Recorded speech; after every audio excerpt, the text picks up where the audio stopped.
10 വയസ്സ് തികയുന്നതിന് മുമ്പ് അബൂ യസീദുൽ ബിസ്വാമി റളിയല്ലാഹു അൻഹു ഉപ്പാനെ കണ്ടിട്ട് തഹജ്ജുദ് ആരംഭിച്ച ആളാണ്.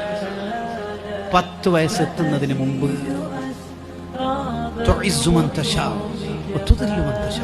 അള്ളാഹു ചിലരെ നിലംപരിശാക്കിയിടും, നീന്നിച്ചിട്ടും നീ അങ്ങ് ഉയരണ്ടെന്ന് പറയും. എന്നാൽ ചിലരെ തൊഴിസു, ഉയരങ്ങളുടെ പടവുകൾ താണ്ടി അത്യുന്നതങ്ങളിലേക്ക് എത്തിക്കും. ഈ ആയത്തിന്റെ തഫ്സീർ സിറാജുൽ മുനീർ ലിസ്വാഹിബുൽ മുഗ്നി ഇമാം സയ്യിദുന ഖത്തീബ് ഷിർബീനി റഹിമഹുല്ലാഹ് പറയുന്നത് അറിയാം, അള്ളാഹു ഉയരങ്ങളിലേക്ക് എത്തിക്കാൻ ഉദ്ദേശിച്ചാൽ അയാളെ അള്ളാഹു ചെയ്യുന്ന പരിപാടി എന്താ പറയാം, അയാൾക്ക് തഹജ്ജുദ് നിസ്കരിക്കാനുള്ള തൗഫീഖ് കൊടുക്കും. തഹജ്ജുദ് നിസ്കരിക്കാനുള്ള തൗഫീഖ് കൊടുക്കുന്നുണ്ടെങ്കിൽ മനസ്സിലാക്കാം അള്ളാഹ് ഏറ്റെടുത്തിട്ടുണ്ട്.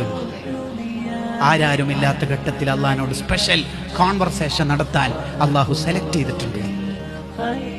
പിന്നെ എന്താ നമുക്ക് തഹജ്ജുദ് നിസ്കാരം പതിവാക്കാൻ കഴിയാത്തത്? അതിന്റെ ഉത്തരം കൂടി പറഞ്ഞ് ഞാൻ എന്റെ സംസാരം അവസാനിപ്പിക്കുന്നു.